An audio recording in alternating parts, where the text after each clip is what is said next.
Assalamualaikum warahmatullahi wabarakatuh. Perkenalkan, nama saya Adisti Lutfi Afifi, mahasiswa Pendidikan Sosiologi 2019, Universitas Pendidikan Indonesia. Di dalam video ini, saya akan menjelaskan mengenai pengintegrasian pendidikan multikultural ke dalam kurikulum. Tahap-tahap pengintegrasian materi pendidikan multikultural ke dalam kurikulum.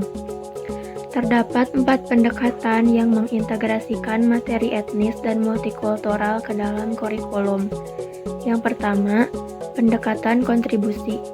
Pendekatan kontribusi memberi kesempatan pada guru untuk mengintegrasikan materi etnis ke dalam kurikulum secara cepat dengan memberi pengenalan tentang kontribusi etnis terhadap masyarakat dan budaya. Ciri pendekatan kontribusi adalah dengan memasukkan pahlawan etnis dan benda-benda budaya yang khas ke dalam kurikulum yang dipilih dengan menggunakan kriteria budaya aliran utama. Elemen budaya yang khas seperti makanan, tari, musik, dan benda kelompok etnis dipelajari, namun hanya sedikit memberi perhatian pada makna dan pentingnya budaya khas itu sebagai komunitas etnis. Karakteristik penting dari pendekatan kontribusi adalah bahwa kurikulum aliran utama tetap tidak berubah dalam struktur dasar, tujuan, dan karakteristik. Yang kedua ada pendekatan aditif. Tahap kedua pendekatan aditif terhadap integrasi materi etnis terhadap kurikulum adalah penambahan materi, konsep, tema, dan perspektif terhadap kurikulum tanpa mengubah struktur, tujuan, dan karakteristik dasarnya. Pendekatan aditif ini sering dilengkapi dengan penambahan buku, unit, atau bidang terhadap kurikulum tanpa mengubahnya secara substansial. Yang ketiga ada pendekatan transformasi.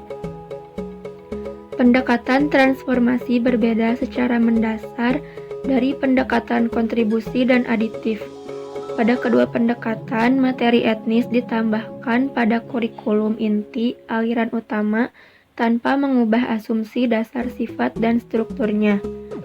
Dalam pendekatan transformasi, ada perubahan dalam tujuan, struktur, dan perspektif fundamental dari kurikulum.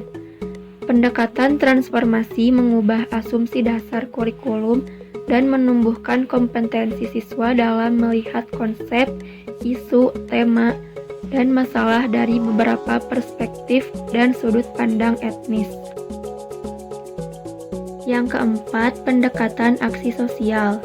Pendekatan ini mencakup semua elemen dari pendekatan transformasi, namun menambahkan komponen yang mempersyaratkan siswa membuat keputusan melakukan aksi yang berkaitan dengan konsep, isu, atau masalah yang dipelajari dalam unit. Tujuan utama dari pengajaran dalam pendekatan ini adalah mendidik siswa melakukan kritik sosial dan perubahan sosial serta mengajari keterampilan pembuatan keputusan. Tahapan yang cocok untuk dilakukan di jenjang persekolahan.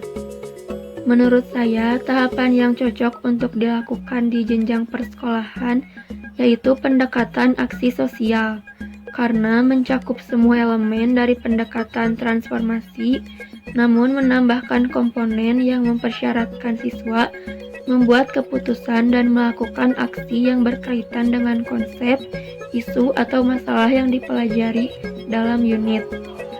Dan tujuan utama dari pengajaran dalam pendekatan ini adalah untuk mendidik siswa melakukan kritik sosial dan perubahan sosial, serta mengajari mereka keterampilan pembuatan keputusan. Lalu tujuan lain dari pendekatan aksi sosial adalah untuk membantu siswa memperoleh pengetahuan, nilai, dan keterampilan yang mereka butuhkan untuk berpartisipasi dalam perubahan sosial. Dalam tahap aksi sosial, siswa diminta untuk menerapkan langsung tentang konsep, isu, atau masalah yang diberikan, karena Tujuan dari pembelajaran ini adalah mendidik siswa mampu melakukan kritik sosial, mengambil keputusan, dan melaksanakan rencana alternatif yang lebih baik. Artinya, siswa tahu tentang permasalahan yang terjadi, menganalisis kelemahan dan kekuatan yang ada, serta mampu memberikan alternatif pemecahan dengan melakukan solusi pemecahannya.